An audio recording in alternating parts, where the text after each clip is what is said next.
Salam əziz tələbələr, mən Şəbnəm Qasımova. Bugün sizlərlə ümumi təkrar edəcəm. İlk sualımıza nəzər yetirək. Şəkildə verilmiş lent qrupu hansı lent tabına aiddir soruşulur. Biz şəklə nəzər yetirsək, görürük ki, Table Style Options lent qrupunu. Hansı ki, biz cədvəl əlavə edərkən iki kontekstual lent tabı ilə qarşılaşırıq. Hansı ki, Table Design və Table Layout. Cədvəl stilləri ilə bağlı da Table Design-ın içərisində görürük. Deməli, doğru variant A variantında göstərilmişdir. Əyani şəkildə nəzər yetirək. Biz bilirik ki, Word proqramında insertdən table əlavə edirik. Table Design, Table Layout kontekstual lent tabları qarşımıza çıxır. Table Design-da Table Style Options, Table Styles, Borders, yəni cədvəlin stilləri ilə bağlı lent qrupları dizaynın içərisindədir. Table Layout da ancaq cədvəlinlə işləyən əmrlər olur. Hansı ki, Table'dır, Draw'dır, Row Columns'dır, Merge, Cell Size, Arrangement, hansı ki, siz burada Data lent qrupunu da görmüş olursunuz. Bu lent qrupları da artıq Table Layout-un içərisindədir. Table Style Options verdiyinə görə doğru variant A variantında göstərilmişdir. Növbəti sualımız alqoritmə aid olan test tapşırığıdır. X-in qiyməti 15 daxil olunub, X bərabərdir, X çıxılsın 5 verilib, 15-dən 5-i çıxıram, alıram 10. 15-dən kiçikdirmi? Deyirik ki, xeyr. O zaman yox qolu ilə bir dəfə dövr etmiş oldum. 10-dan 5 çıxıram, alıram 5. 5 5-dən kiçikdirmi? Yenə yox. O zaman 2 dəfə dövr etdim. 5-dən 5 çıxıram, 0. 0 5-dən kiçikdirmi? Hə, o zaman hər qolu ilə X-in sonuncu qiyməti 0 çap olunur.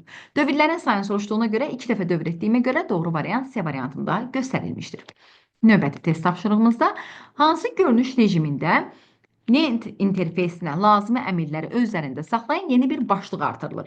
Biz bilirik ki, Word proqramında 5 dənə görünüş rejimi var. Və Word-ün susmaya görə görünüş rejimi, yəni Word proqramı aslan görünüş rejimi Print Layout-dur. Read Mode oxuma görünüş rejimidir. Web Layout web səhifə üzərində olan görünüş rejimidir. Draft qaralama görünüş rejimidir. Outline isə yeganə görünüş rejimidir ki, outlining tabı açılır və sətirlərin qabağına gördüyünüz kimi xüsusi işarələr qoyulur. Deməli, yeni bir başlığın artırılması outline görünüş rejimindədir. Doğru variant D variantında göstərilmişdir. 29 nömrəli sual hansı ki Excel-ə aid olan test tapşırığıdır. Köçürmələrdən düşüb. C3 xanasında bizə verilib ki, dollara 2, dollar A2, üstə gəlinsin C1, üstə gəlinsin dollar B, dollar 5 göstərilmişdir. Mən bunu aşağıdakı xanalardan hansına köçürülə bilmərəm soruşulur. A variantına nəzər yetirəm. A2 xanası. C3-dən A2-yə keçəndə C-dən A-ya neçə sütun əvvələ keçirik? B-A. 2 sütun əvvələ keçmiş oluram. 3-dən 2-yə isə 1 sətir əvvələ keçirəm. Nəyin qabağında dollar varsa qarşısında, o köçürülmələr zamanı dəyişilmir.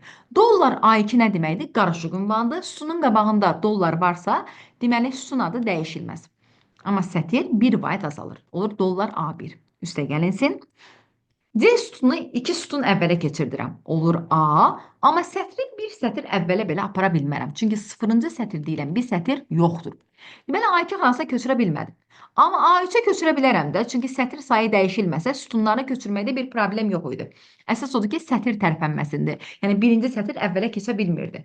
Yəni, biri olar, biri olmaz deyə, deməli, bu variant mənim işimə yaramır. Yəni, mənə hər ikisi olmaz lazım idi. B5 xanası həmçinin. B5-də bir problem olmaz. Çünki B sütunu 2 sütun əvvələ gedəcəm. Daha 1 sütun əvvələ gedəcəm. B olsa. İndi gəlin, bunu silək. Məsələn, B5 sütunu o deməkdir ki, hansı ki, 1 sütun əvvələ keçəcəm. Sətir sayım isə 2 byte artacaq. Mən 1 sütun əvvələ, onsuz digərlərinin qabağında dollar var. C sütunu 1 sütun əvvələ apara bilirəm. B olacaq. Sətir 2 byte artsa bir problem yoxdur. C1-ə də köçürülə bilər. Çünki C1-də 2 sətir əvvələ gedir. Amma birinci sətri 2 sətir əvvələ belə apara bilmirəm. C1-ə köçürmək üçün. Ona görə bu olmaz. Amma biri olar deyə bu variant işimə yaramır. Keçirəm C bəndinə. C bəndində A1, C2 verilib. Əvvəlcə bura A1-i qeyd edirəm. A1-i zaten görürük, köçürdə bilmərik. Niyə? C-dən A-ya 2 sütun əvvələ keçir, amma 3-dən 1-ə 2 sətir əvvələ keçir. Axı, mən birinci sətri 2 sətir əvvələ apara bilmirdim.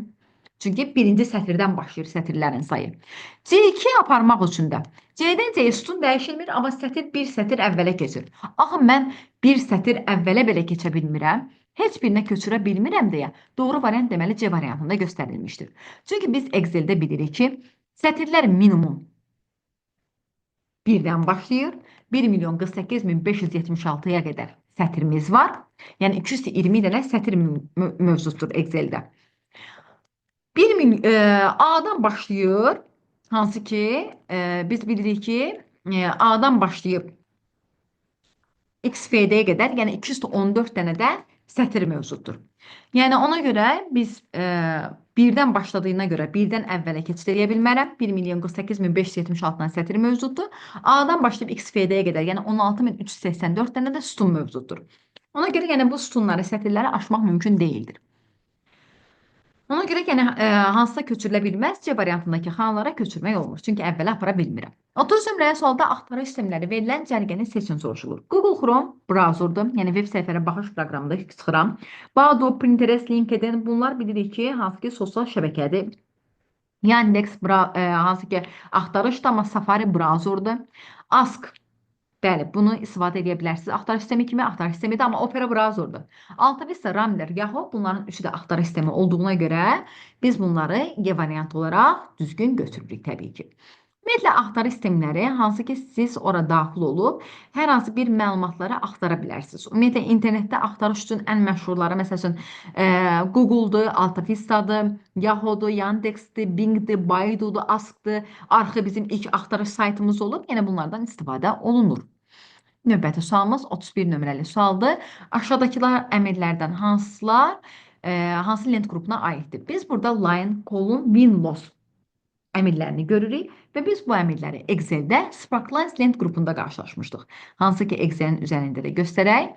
Excel-də insert lent tabında Sparklines lent qrupu var ki, burada line, column, win-loss əmrlərini görürük. Hansı ki iki xananın məsəl üçün qısa belə deyək ki, hansı ki diaqramını vermək üçün istifadə olunur. Növbəti test tapşırığımız IP ünvana aiddir. IP ünvan ümumiyyətlə 4 hissədən ibarət olur və hər bir hissənin uzunluğu 255 simvolu aşa bilməz. Baxırıq A variantına. 348, 255 simvolu aşmayıb. .0 yazıblar, 255 simvolu aşmayıb. 25 yazıblar, 255 simvolu aşmayıb. 2 yazıblar, 255 simvolu aşmayıb. 4 hissədən ibarətdirmi? Bəli. Aralarında nöqtə qoyulubmu? Bəli. Deməli, belə bir IP ünvan mövcuddur. B variantında 256 yazıblar. Mümkün deyil. Çünki 255 simvolu aşa bilməz. Deməli, belə bir IP ünvan doğru deyildir. Digərlərinə baxıram. 210.00 4 hissədən ibarətdir, nöqtələrə qoyulub, heç bir hissə 255-i aşmayıb. C variantında da heç bir hissə 255-i aşmayıb, aralarında nöqtə var, 4 hissədən ibarətdir. Y variantı da həmçinin 255 simvolu aşmayıb, heç bir hissə 4 hissədən ibarətdir və aralarına nöqtə qoyulmuşdur. 33 nömrəli sualda susmaya görə yeni yaradılan təqdimat faylının adı nə olur? Ümumiyyətlə, PowerPoint proqramında biz bilirik ki, sənəd yaradan kimi susmaya görə adı Presentation 1 olur. Bir dəfə qəbulada düşüb onsuz, Excel-də yaradılan sənədin susmaya görə adı soruşulub. Baxın, PowerPoint-da Presentation 1-dir. Hansı ki, Excel-də bu Book 1 adlanır. Book 1 ilə qarşılaşırıq. Word-də də Document 1 ilə qarşılaşmış oluruq. Yəni, Word-də sənəd 1, yəni Document 1, Excel-də Book 1, yəni kitab 1, PowerPoint-da Presentation 1, yəni təqdimat 1 adı altında verilir. Növbəti sualımız yenə Excel-ə aiddir, hansı ki köçürülmələrdən düşüb B2 xanasında olan düsturu C4 xanasına sürüşdürsək. Əvvəlcə baxıram, B-dən C-yə neçə sütun əvvələ keçib? Bir sütun əvvələ keçib. 2-dən 4-ə 2 sətirdə əvvələ keçib. Deməli, mən də o formada sürüşdürməliyəm. Amma nəyin qarşısında dollar varsa, köçürülmələr zamanı dəyişilmir, sabit qalır. Deməli, dollar A olduğu kimi sabit qalır, çünki sütunun qarşısında dollar var. Amma sətir 2 sətir qarşıya keçəcək. Olacaq dollar A4 üstə gəlinsin.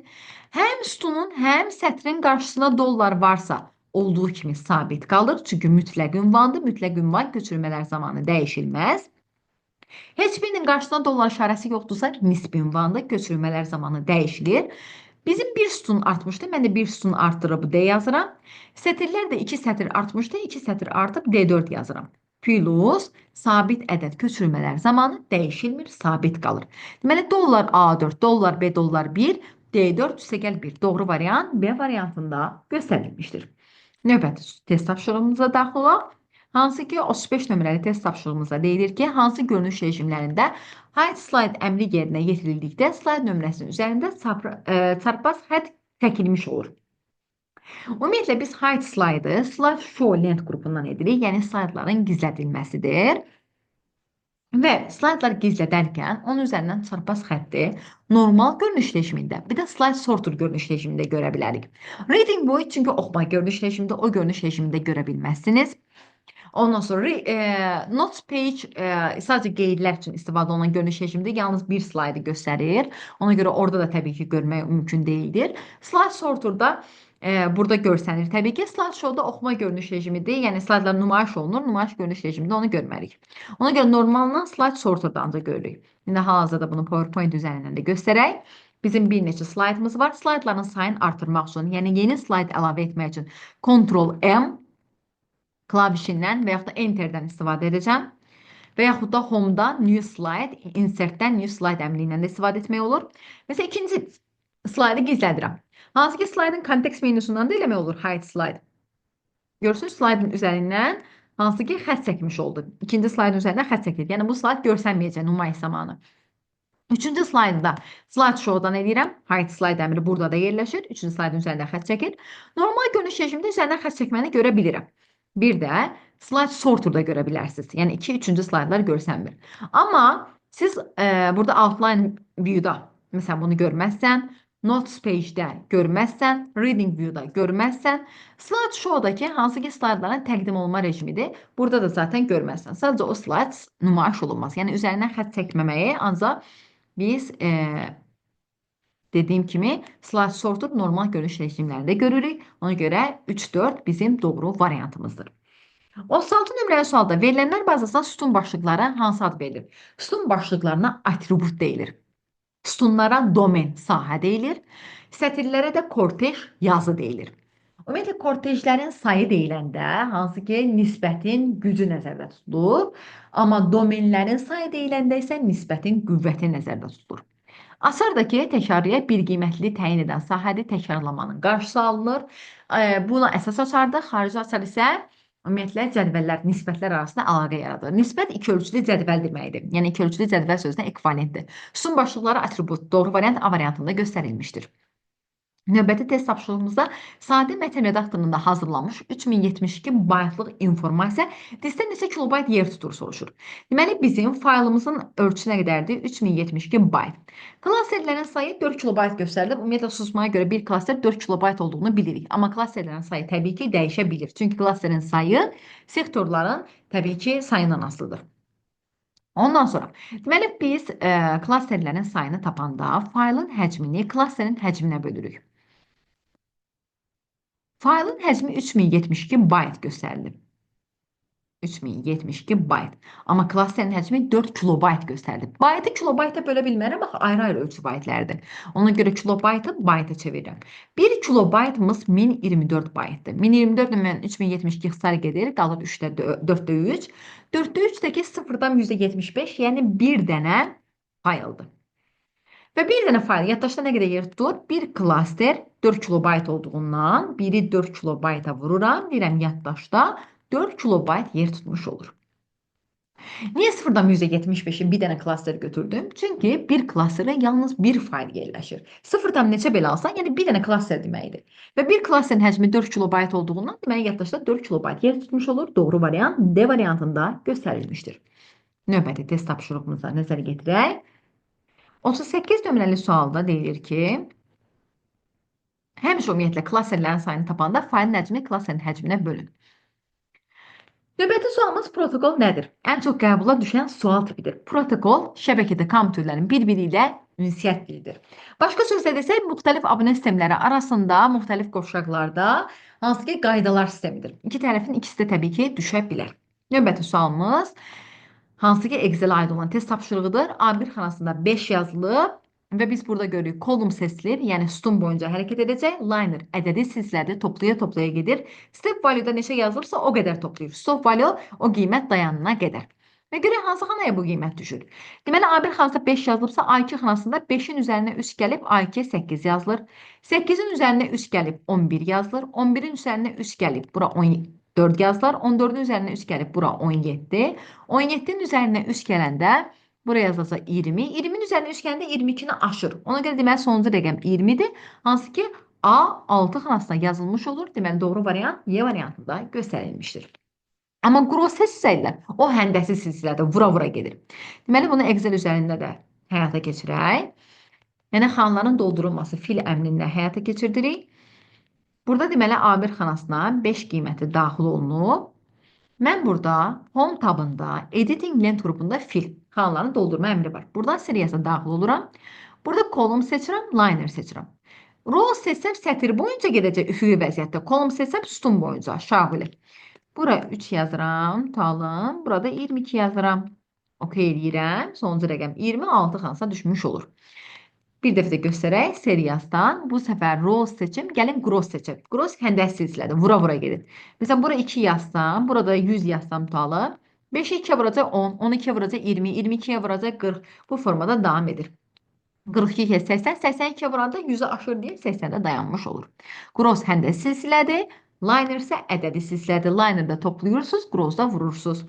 Stepdə neçə yazılırsa ona vurursunuz. Stop, yəni o qiymət son qiymətdə artıq. 40 nömrəli sualda Access 2019'da sorğu tipi deyil soruşulur. Biz bilirik ki, seçimli, parametrli, birləşmə, kəsişmə, çarpa sorğu tipləri var. Mövqeli deyilən bir sorğu tipi yoxdur. Deməli, doğru variant B variantında göstərilmişdir. 41 nömrəli sualda hansı şəkildə verilmiş fraqment hansı lent tabında yerləşir? Biz burada window lent qrupunu görürük. Window lent qrupu view lent tabında yerləşir. Hansı ki, yeni pəncərə adı altında açırıq, açılmış pəncərələri birləşdiririk, split pəncərəni ayırmaq üçündür, view side by side yanaşı, yan-bayan göstərmək üçündür, switch windows açılmış pəncərələrə cəld keçiddir. Bu window lent qrupunda yerləşir. Doğru variant D variantında göstərilmişdir. Cari slayddan təqdimatın nümayişinə başlamaq üçün hansı ki Shift F5 düymə kombinasiyasından istifadə olunur. O da hansı lent tabındadır? Slide Show lent tabındadır. Amma birinci slayddan başlamaq düyməsi isə F5'dir. Elə o da Slide Show lent tabında yerləşir. Ümumiyyətlə Slide Show'da From Beginning ilk slayddan başlamadır. Düyməsi dediyim kimi F5'dir. From Current Slide isə cari slayddan başlamadır. Düyməsi Shift F5'dir. Hər biri Slide Show lent tabında yerləşir. Custom Slide Show seçilmiş slaydların göstərilməsidir. Hansı slaydlara hansı ardıcılıqla göstərmək istəyirsiniz? Setup Slide Show'da isə müəyyən aralıqda slaydların nümayişi ya bütün slaydların nümayişini verə bilərsiniz. Deməli, növbəti sualımıza keçid edək. Doğru variant C variantında göstərilib. Slide Show oldu. Növbəti sualımızda 128 vurulsun 128 ölçülü qara rəngli rasterlı qrafik təsvir nə qədər yaddaşda yer tələb edir soruşulur. Ümumiyyətlə, qrafika məsələləri hər zaman da qəbula çox düşür. Biz bilirik ki, qrafika məsələlərində düstur həcm bərabərdir. Piksel sayı vurulsun n-ə bərabərdir. Və həcmin ölçü vahidi hər zaman qrafika məsələlərində bitlə ölçülür. Piksel nə deməkdir? Bir təsvirin eni və uzunluğu, yəni şaquli üfüqi piksellərin sayından söhbət gedir. Deməli, piksellərin yerinə 128 vurulsun 128 qeyd edirəm. Vurulsun. A qara rənglidir. A və qara. İki rəngdən söhbət gedir. İki rəngi 2-nin qüvvəti şəklində yazsaq, 2 üstü 1 deməkdir. Deməli, bir pikselin həcminə n-ə nə düşür? 1 bit. Cavabı görüb baxsaq ki, ya bit ya byte ölçü vahidlərində istəyir. Amma cavablar görürük ki, biraz daha qısadır. Elə gəl, indidən bəlkə 128'i 128'ə vursam daha böyük rəqəm alaram. Ona görə gəlin, bunu byte-a çevirək. Və byte-a çevirmək üçün nə edəcəm? 8'ə böləcəm. Çünki 1 byte'ımız 8 bitdir. Bu 2 üstü 7'dir, bu da 2 üstü 7'dir. Yəni, olacaq cavabda 2 üstü 14 bit. 2 üstü 14 biti 2'nin kubu ilə ixtisar aparsam, qalacaq 2 üstü 11 byte. 2 üstü 11'dəki 2048 byte-ə bərabərdir. Deməli, doğru variant Y variantında göstərilmişdir. Növbəti sualımız hansı tətbiqi proqram deyil soruşulur. Hansı ki biz bilirik ki, tətbiqi Lingvo ümumiyyətlə proqramlaşdırma dilidir, Photostyle'dır, proqramlaşdırma dili demək, daha sonra lüğət dili olaraq istifadə olunur. Photostyle var, hansı ki foto proqramlar üçün qrafik redaktorlarda istifadə olunur. Movie Maker təqdimat proqramıdır, bir isə mühasibat proqramıdır. Amma WinZip arxiv proqramıdır. Arxiv proqramları tətbiqi deyil. Arxiv proqramları sistem proqram təminatının daxilində öyrənilir. Ümumiyyətlə, yadda saxlayın ki, tətbiqi proqramdır, sistem proqramdır, instrumental proqramdır. Bunların tərifini də sizdən soruşa bilərlər. Tətbiqi proqram təminatı konkret məsələlərin həllində, yəni müəyyən sinif məsələlərində istifadə olunan proqramlar kompleksidir. Yəni mən orada konkret iş görürəm. Məsələn, Lingo proqramına daxil olub tutalım, hər hansı bir mətnimi tutalım, məsəl üçün tərcümə edirəm. Yəni Abilinqo proqramı var ki, hansı ki biz orada lüğət proqramıdır. Yəni lüğət proqramı olduğu üçün biz orada hər hansı bir sözləri axtarıb tərcüməsinə baxırıq. Birisi məsələn münasibət proqramıdır, hansı ki hesabat hazırlayıram. Konkret iş görürəmsə bunlar tətbiqidir. Sistem proqram təminatı o deməkdir ki, konkret məsələlərin həllində, ümumiyyətlə belə deyək də, konkret məsələlərin həllində istifadə etdiyim proqramlar dedik ki, tətbiqidir, konkret iş gördüm. Sistem proqram təminatı nədir? Kompüterin işini idarə edən, informasiyanın emalı prosesdə həyata keçirən proqramlar. Kompüterin işini nə idarə edir? Sistem proqramları. Yəni hansı ki bura aiddir əməliyyat sistemləri, əməliyyat örtükləri, şəbəkə əməliyyat sistemləri, ümumiyyətlə sistem proqram təminatı iki qola bölünür. Bazı servis qolunda utilitlər, arxiv proqramları, ondan sonra kompüter viruslar, antiviruslar haqqında danışmışıq. Vizit də arxivatordur, sistem proqram təminat qoluna aiddir. İnstrumental proqramlar isə yeni proqramlar yaratmaq məqsədi ilə istifadə olunur. Yəni yeni nəsə yaradıram. Hansı ki proqramlaşdırma dillərindən istifadə edib, məsələn hər hansı bir yeni proqram yaratmış oluram. Bu artıq yeni nəsə yaradıramsa, bu instrumental proqramlara aiddir. 45 nömrəli sualda deyir ki, Excel 2019-da işçi vərəq haqqındakı fikirlərdən hansılar yanlışdır? İşçi vərəqin adı boş ola bilməz. Tamamilə doğru verilib. Deməli, birinci bənd doğrudur. İşçi vərəqin adındakı simvolların sayı maksimum 31 simvola qədər ola bilər. Yanlış verilib. İşçi vərəqlərin sayı 3-dən az ola bilər. İşçi vərəqlərinin sayı bəli 3-dən az ola bilər. Yəni bir dənə minimum olmalıdır susmaya görə. Shift F11 düymə kombinasiyasının köməyi ilə siz ümumiyyətlə bir vərəq yarada bilərsiniz. Yəni yeni vərəq yaratmaq üçün Shift F11-dən istifadə olunur. İşçi vərəqin adında 2 nöqtə, silə dişlər, sual, ulduz bu simvollardan başqa digərlərindən istifadə etmək olmaz. Bu simvolları yalnız istifadə edə bilməzsiniz. Bu simvollardan başqa deyil. Bu yanlışdır.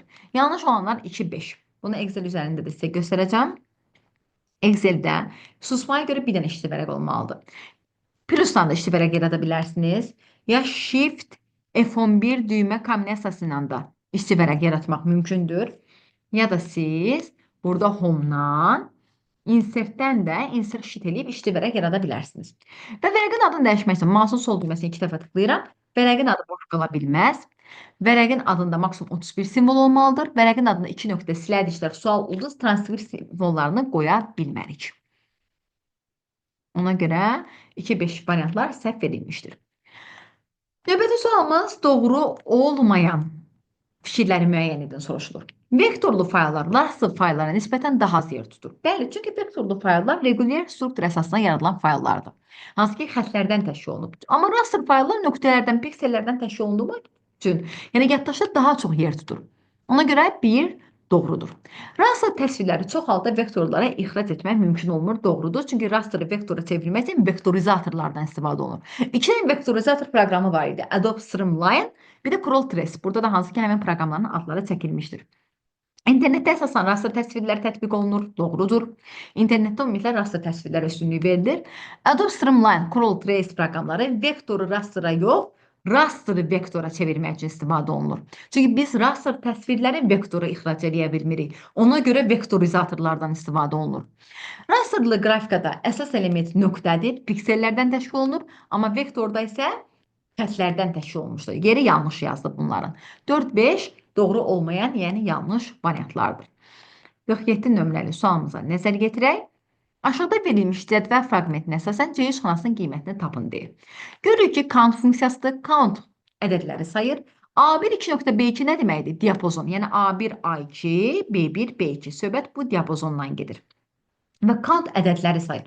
Burada bir dənə ədəd görürəm, 20. Dırnaq içində yazılmış mətindir, true diapozondan mətindir. Gəldi bir dənə rəqəmi saydı. True amma arqumentdə isə 1 olaraq rəqəm kimi sayılır. 7 rəqəmdir, bunu da sayacağım. False dırnaqda yazılıbsa bunu saya bilmərəm zaten. Yəni bir mətin olaraq ki, daxil olur, saymır onu. 8 dırnaqda amma bunu rəqəm olaraq sayıram, 8 kimi. Sadəcə false-u true-nu mötərizə daxilində dırnaqda yazılsa sayılmır. Amma dırnaqsız true 1, false 0-dır. Amma rəqəmi dırnaqda yaza bilər. Rəqəmi adi halda da yaza bilər mötərizə daxilində. Yəni arqumentdə yazılanda rəqəm dırnaqda bir problem yoxdur. Deməli, burada bir rəqəm burada, true 1, 2 dənə, 7, 3 dənə, 8, 4 dənə. Deməli, 4 rəqəmi saymış olur. Çünki count ədədləri sayan funksiyadır.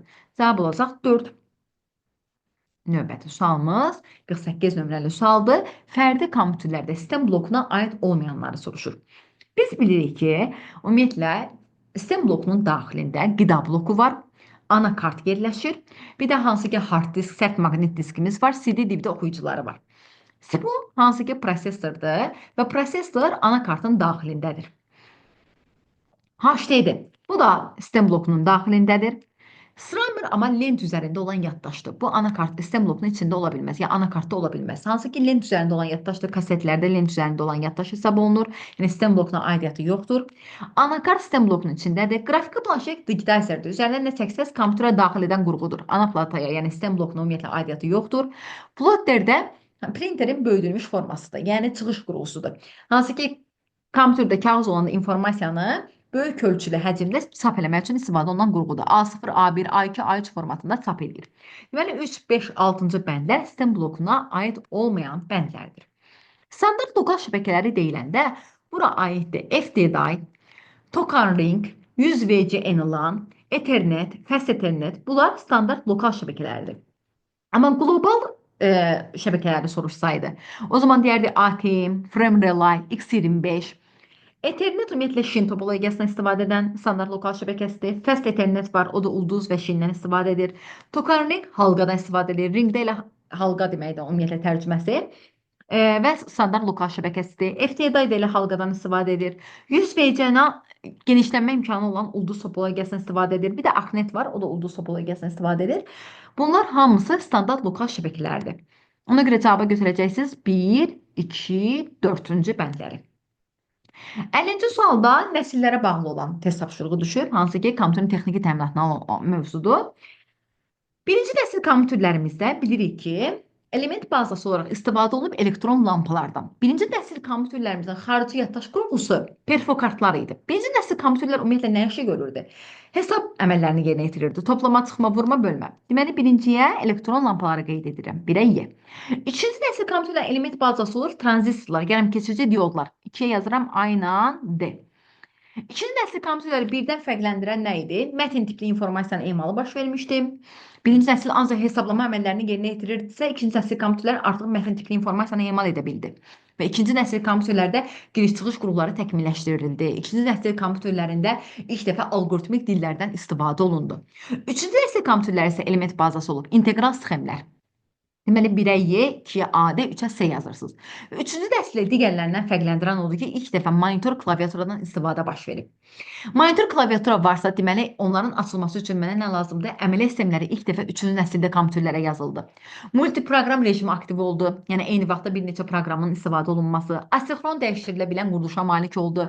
Modul prinsipi aktiv oldu. Modul prinsipi o deməkdir ki, yeni funksional bloklar qoşmaqla kompüter iş imkanları artdı. Teleemal, sual cavab bu kimi rejimlər aktiv oldu. Dördüncü nəsil kompüterlərdə isə element bazası olur böyük integral sxemlər, çox böyük integral sxemlər. Və dördüncü nəsildə yadda saxlayın ki, ilk dəfə fərdi kompüterlər yarandı. Dördüncü nəsildə ilk dəfə mikrosxemlər yəni yarandı. Hansı ki, mikroprosesoru ilk dəfə dördüncü nəsildə yaradıblar. Və yadda saxlayın ki, 1, 2, 3-cü nəsillərdə element bazası, yəni bilirsiniz ki, bütün nəsillər bir-birlərlə element bazalarına görə fərqləndi. Birinci nəslin element bazası elektron lampalar, ikinci nəsildə olduğu tranzistorlar, yəni keçici diodlar, üçüncü nəsildə integral sxemlər, dörddə böyük integral sxemlər, çox böyük integral sxemlər. Amma 1, 2, 3-cü nəsillərdə əməli yaddaş maqnit nüvəsi üzərində qurulurdusa, dördüncü nəsildə əməli yaddaş integral sxemlərdə quruldu. Məsələn, birinci nəslin xarici yaddaş qurğusu perfokartdır. İkinci nəsildə xarici yaddaş qurğusu maqnit lentidir. Üçüncü nəsildə maqnit diskidir xarici yaddaş qurğusu olaraq.